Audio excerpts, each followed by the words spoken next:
us? You'll do exactly what I say if you ever want to see your wife again. I can't tell anyone except my agent Barry. Damn it, Barry, they'll kill her! You're my best friend, and I'm worried that you're not right in the head. The Ransom is a manuscript I supposedly wrote that's coming true before my eyes. It happened just the way it was on that page. So dark. I have found only a few scattered pages. I want the entire manuscript. The deadline is in 2 days. I found Mr. Wake's pages. Good girl. How the hell did she get her hands on the manuscript anyway? I don't know. She's resourceful. I told you you were too hard on her. Listen, I found out all sorts of interesting stuff while I was digging around. Yeah. Mr. Wake, it's Sheriff Breaker. We have an FBI agent here, Agent Nightingale. FBI? He's anxious to see you. You'd better come to the station. Okay, I'll be right over, Sheriff. Let's make this quick, huh? Help you folks? Name's Randolph. I'm the manager. We're looking for Rose. Works as a waitress down at the diner. Rose, sure. Nice girl. Who wants to know? I'm Alan Wake. The writer, huh? I heard on the radio you were visiting. Well, I'll show you her trailer. That Rose, she's a nice girl. Always pays her rent on time. As I was saying, Al, I found all sorts of weird stuff from the local newspaper's archives. This place is crazy. Disappearances, mysterious deaths, urban legends come true, and get this, most of this stuff takes place around Cauldron Lake. Well, you ain't wrong, mister. The Indians thought the lake was a doorway to the underworld. I'm the God-fearing type myself. I don't hold with that sort of thing. Yeah, okay. Anyway, there was an island there owned by a guy called Thomas Zane. Now, some of the articles I found about him make him out to be a famous writer, but I ran a bunch of searches, couldn't find a single thing he wrote. Zane was heavily into diving, so much so that the place came to be called Diver's Isle. But the volcano under the lake erupted in 1970, and Zane went down with the island. Yeah, how about that? It was there in the morning, as if it had fallen from the sky. But it would take a tornado to lift something like that. We're damn lucky it didn't crush any of the trailers.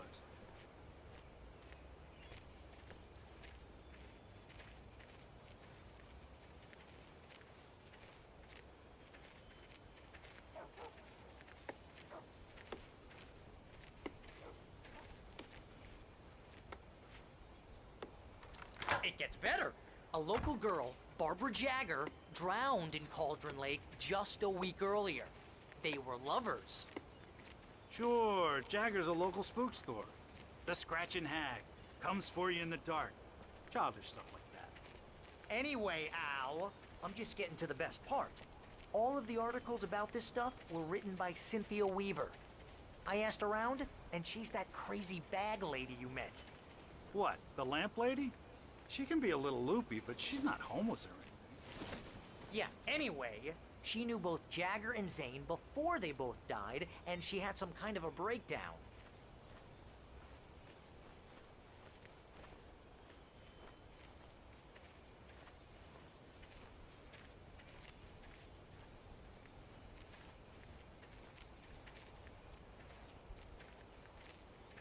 Well, mister, this here's Rose's trailer. You mind me asking what you want with her? We're just here to talk to her, pal.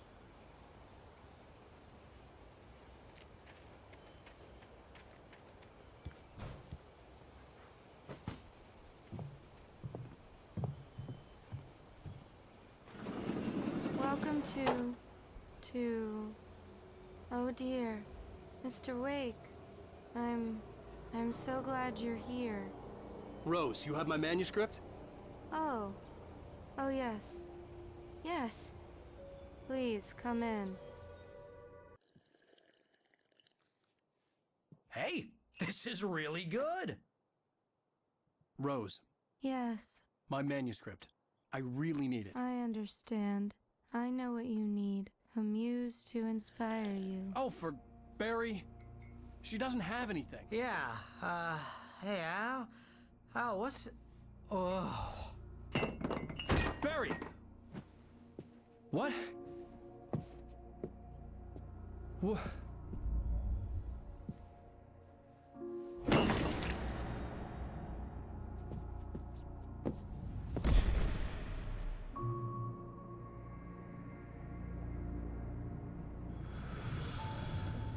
coming for you, hiding in my barber's skin. I'm too weak to stop it. You must turn the lights on.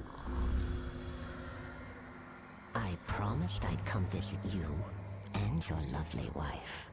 You must finish what you started. I insist. You must turn the lights on. Turn the light on. Back to work, boy.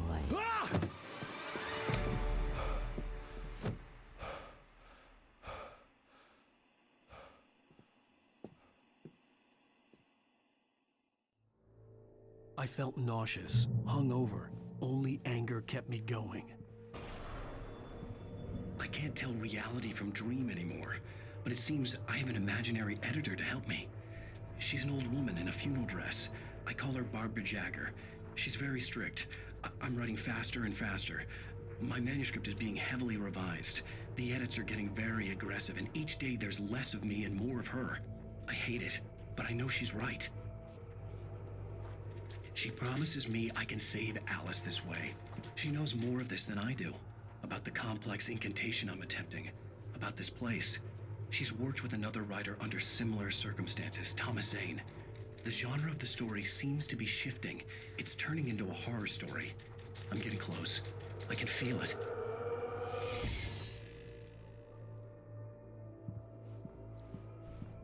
Rose took a day from me. I had less than 12 hours left to meet the kidnapper. All I could do was get Barry into the car, work something out once I got on the road. Welcome to the Oh Dear Diner. What can I get you today? Coffee? I couldn't work up much hate for Rose. Something had used her to get to me and left its mark. First refill is free. Milk and sugar on the counter there. Would you like to hear today's specials? Thank you. A nice day. Come back soon.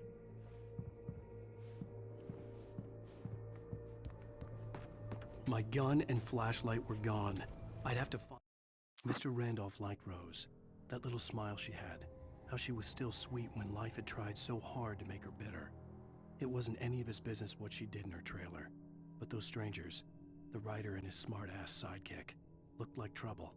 And they'd been in there for hours, way past her normal bedtime. He reached for the phone and called the sheriff's station. I need a way to get Barry into the car as quickly as possible. There was no time to waste.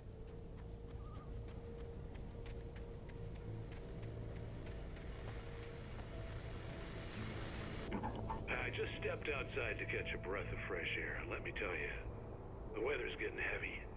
Nights like this make me especially glad I'm here talking to you and not home in bed. Once the weather takes a turn like this, I can't sleep at all. It's all tangled bed sheets and dark thoughts, punctuated by the occasional plunge into nightmare. Is it just me? Well, perhaps it is. But I hope I can make the night a little bit easier to get through. Caller, you're on KBF FM. Hey, Pat, it's Walt Snyder. What's on your mind, Walt? Well, I ain't the way you are, but, well, I can't sleep either, you know? I just been staring out the window here, trying to make sense of it all, but,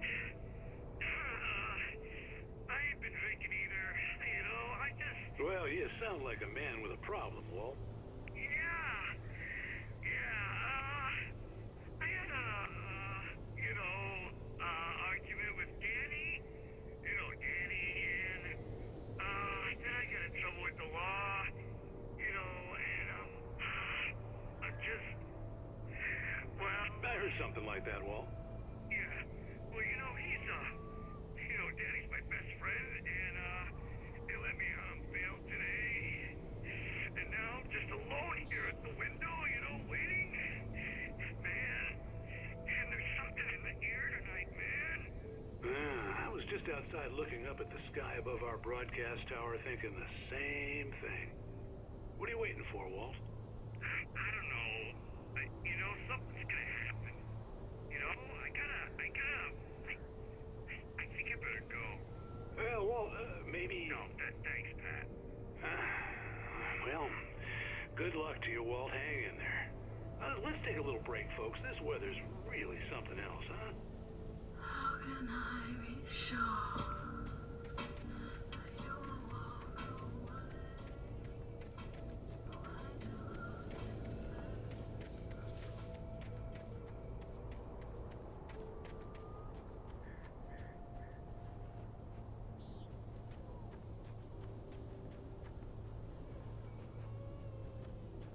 Oh, you're gonna get it now. God knows what you've done to that poor girl. This is Agent Nightingale, FBI! Get him up, Hemingway! You're under arrest! You move a muscle, I'll unload right in your goddamn face! Stay right where you are, Spillane!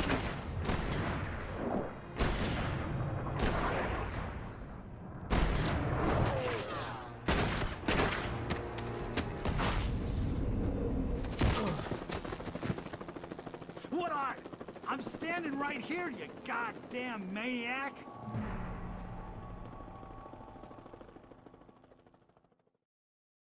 I hated to leave Barry behind, but there was no way I'd miss my appointment with the kidnapper. Give it up, Mr. Wake! Come on! Take it easy on him!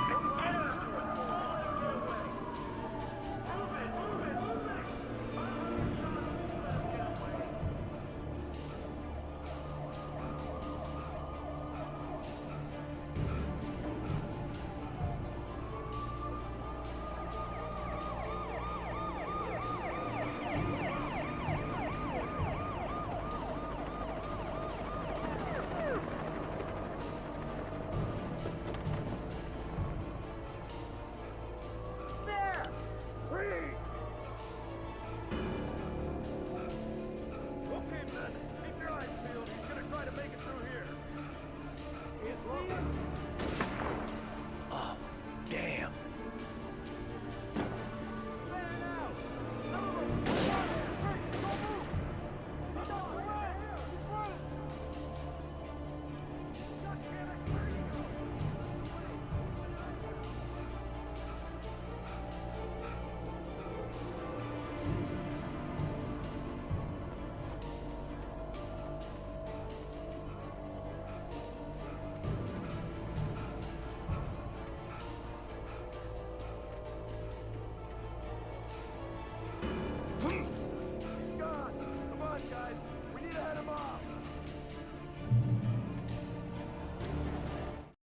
For decades, the darkness that wore Barbara Jagger's skin slept fitfully in the dark place that was its home and prison.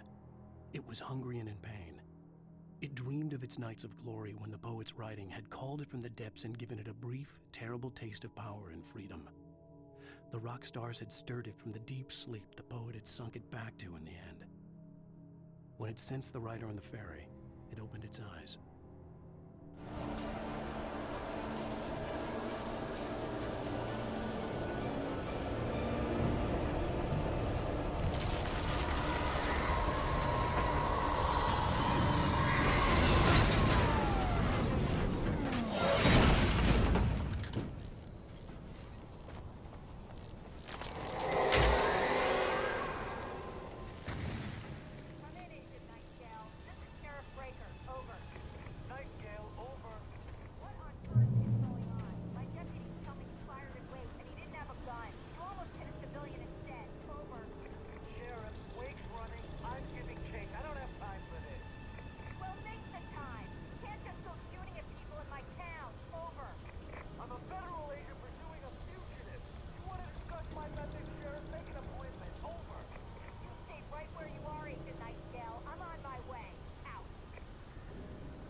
Search the area.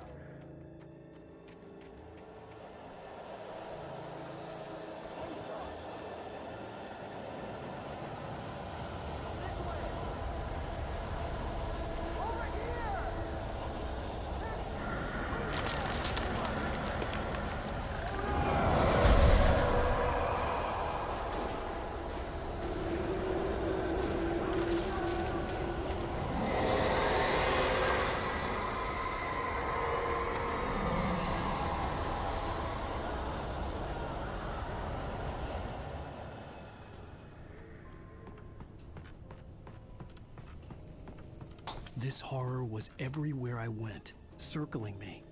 The cops didn't stand a chance. They were after a writer, not a monster. Sheriff Breaker, this is Agent Nightingale. I've lost contact with person Lynn you assigned to me. It's Wake's doing. Wait, are you seriously telling me that geek writer just took out my deputies? Are you kidding? I mean, have you seen this guy? He wears a tweed jacket. Over. He's the guy we're chasing. If it's not him, who then? Bigfoot? Over. I don't know yet, but I'm not in the habit of jumping to conclusions. That tends to come back and bite you in the ass. Out.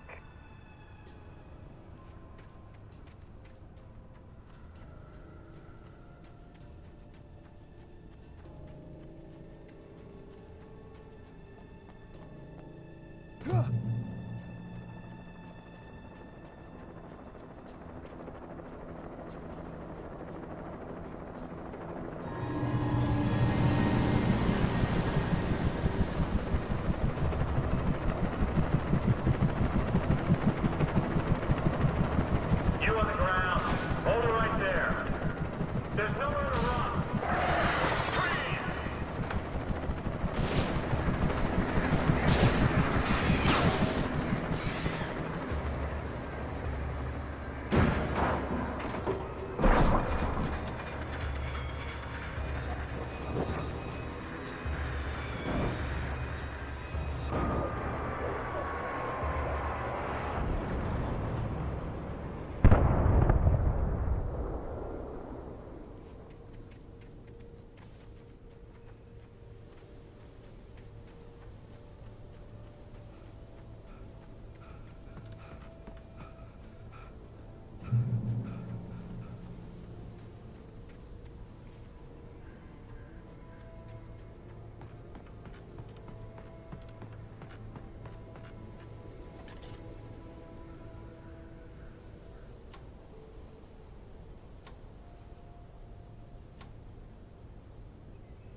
I could see the lights of the radio station in the distance.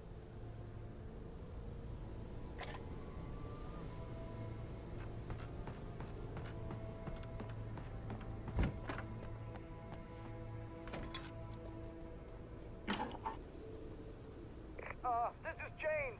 Mulligan, Thornton, come in. Over. Thornton here. James, we got both Wheeler and Rose in custody. They didn't put up a fight or anything. But anyway, hey, what are you doing? Come on! Sit down and give me that. James, Mulligan here. Over.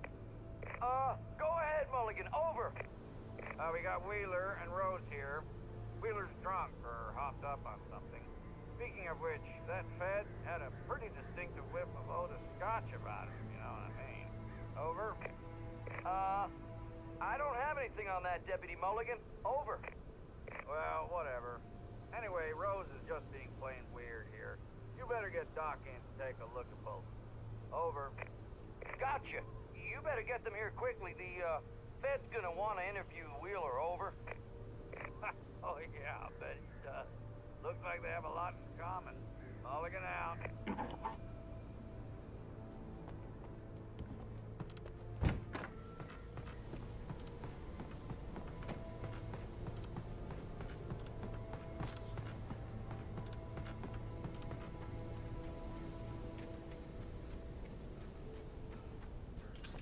I imagined that the broadcast tower in the distance was part of the local radio station.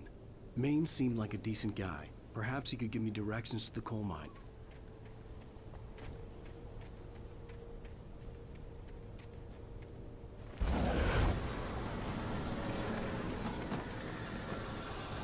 Unnatural shadows clung to the gate. The darkness that was after me was trying to stop me. I wouldn't get through without a light.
It took me a moment to recognize the flashbang grenades.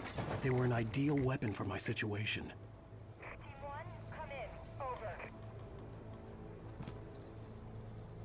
Team 1, this is Sheriff Breaker. Report. Over. Team 2, come in. I need a report. Over. Come on, guys. Talk to me. Come in, please. Over.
And here's another call.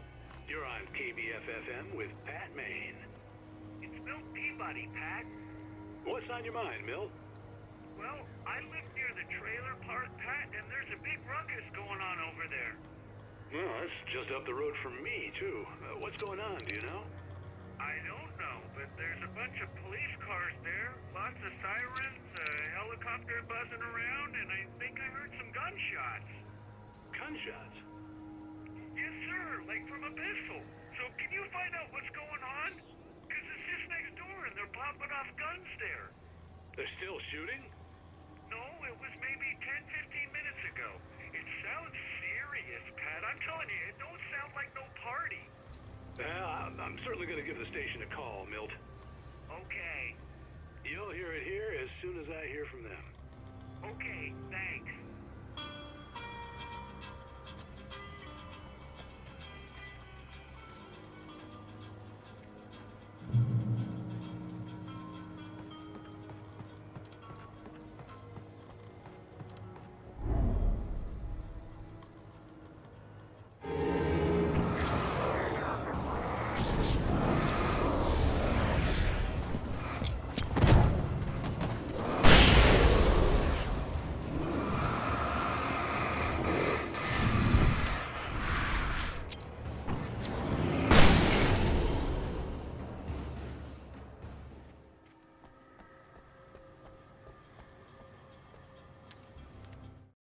Touched by the dark presence, Rose was lost in a dreamland where everything was drawn in black and gray crayons.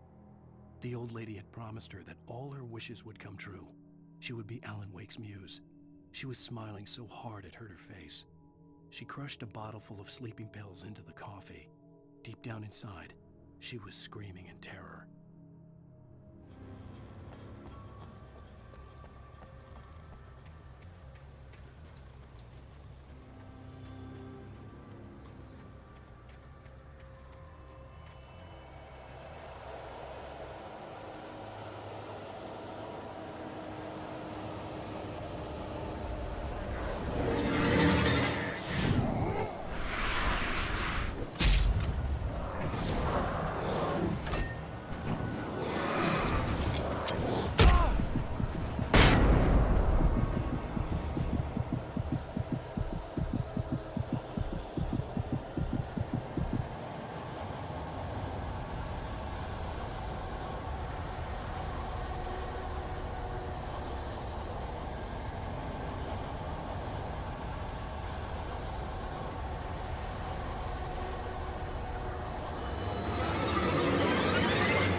I hoped Maine could lend me a car to get to the coal mine.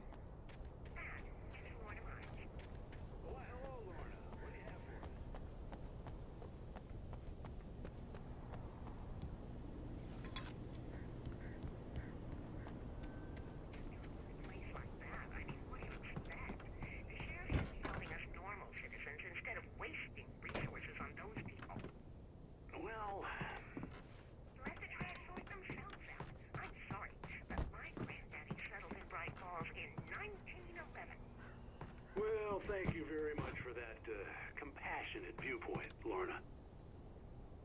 Oh, here's a little surprise. The famous writer Alan Wake just walked in. Folks, I'm going to see if I can talk him into an interview. Come on in, Mr. Wake.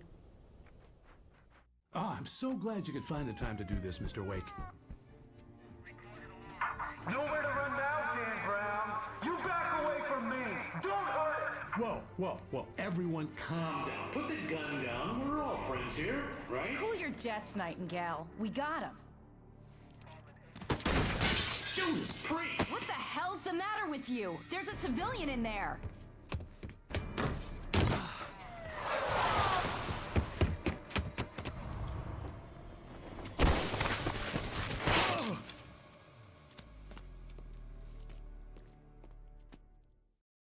I'll get you yet, even if it kills me. You hear me? You hear me, H.P. Lovecraft? I had fallen off so many cliffs it was ridiculous. That's what you get for naming a book The Sudden Stop. It was probably good I hadn't had the chance to tell Maine where I was going. I'd have to lose the cops and find my own way to the... Nightingale stared through the broken studio window into the dark woods. He turned around, started to walk out, but Maine grabbed his arm. "Young man, you almost shot me. You don't shoot off rounds at people like that. What's the matter with you?" Nightingale shook his arm free, marched out. His cheeks burned with rage and humiliation. Fine.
Danny had stepped out, but what stumbled back in was something else. Something alien. A monster. Walter tried to kill it, first with his fists, then a chair. It wouldn't die. Instead, it kept coming, unaffected by the beating it had taken. After Walter managed to kick it down the cellar stairs, fear took over. He ran, got behind the wheel, gunned the engine. The booze wouldn't make him forget, but he knew he had to try.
There was no sensible reason for the power company work lights to be here.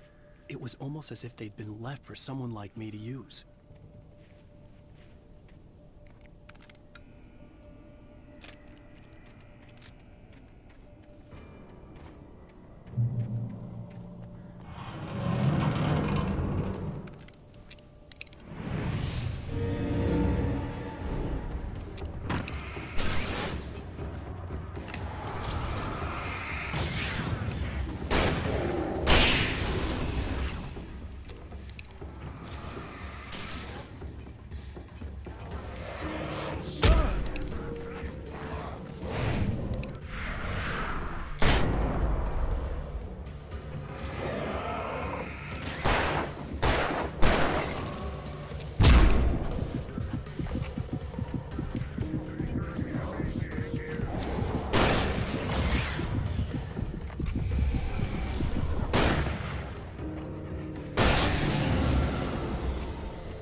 The bulldozer's engine roared to life. Mud and rocks flew as it fought for traction. It crashed through the concrete wall and landed heavily in the yard. If it were an animal, it would have shaken its head after the impact, fixed its eyes on me, and charged. Of course, it had no head, nor eyes. Shadows crawled on its form, twisting it into a monster. Then, it came for me.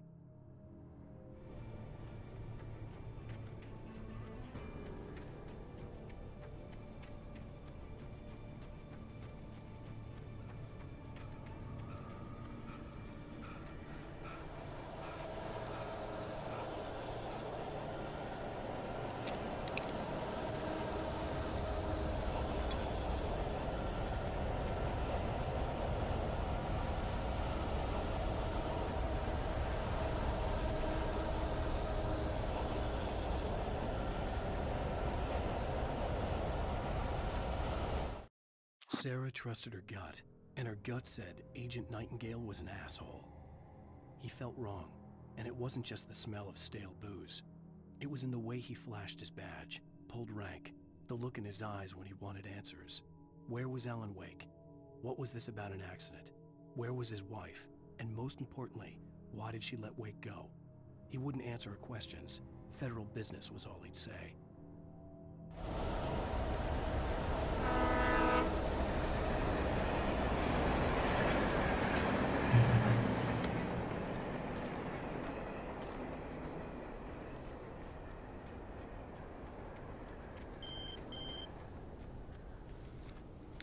Hello? The most stubborn man I've ever met. Alice? Alice? Alan, I'm so afraid. Keeps me in the dark. Please help me. I look at you, Alan, and it's not you. Something else. Looking out from behind your eyes. Alice, I'm here. I'm so alone here. It's all gonna go to hell. You need to be careful. Cooperate. The connection had been terrible, but that wasn't the only thing that hadn't been right with the call. She sounded wrong somehow, but she had called me. The pipe wrenched itself loose from the bridge's steel framework. Wrapped in darkness, it floated in midair, twitching. For a moment, I didn't understand what I was looking at. The heavy object lurched at me with impossible force. I threw myself out of the way, but just barely. When I turned my flashlight on it, it shook in a dark rage before it flew at me again.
I could see a railway bridge up ahead, and a warehouse of some sort on the opposite shore.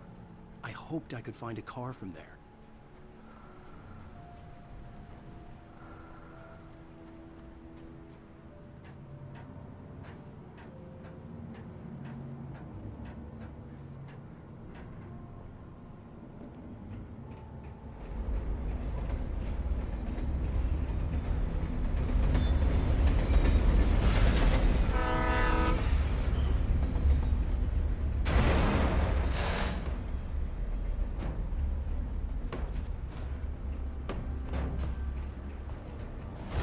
darkness that was pursuing me was growing stronger, and it was taking over everything in its path.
I slammed the door shut right in his smug face.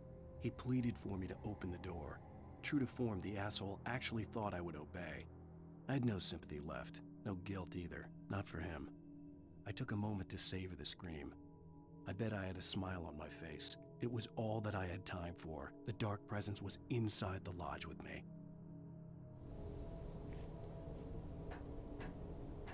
As a teenager, just starting to get interested in writing, Stephen King had been a source of inspiration to me.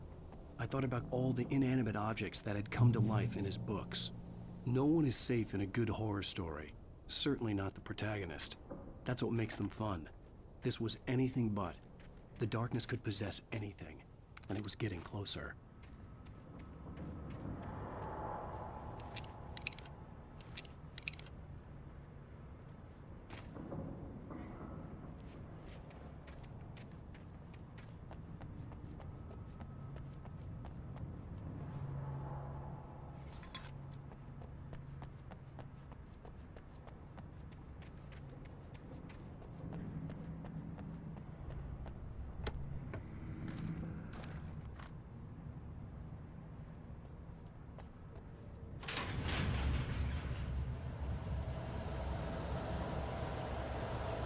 Did you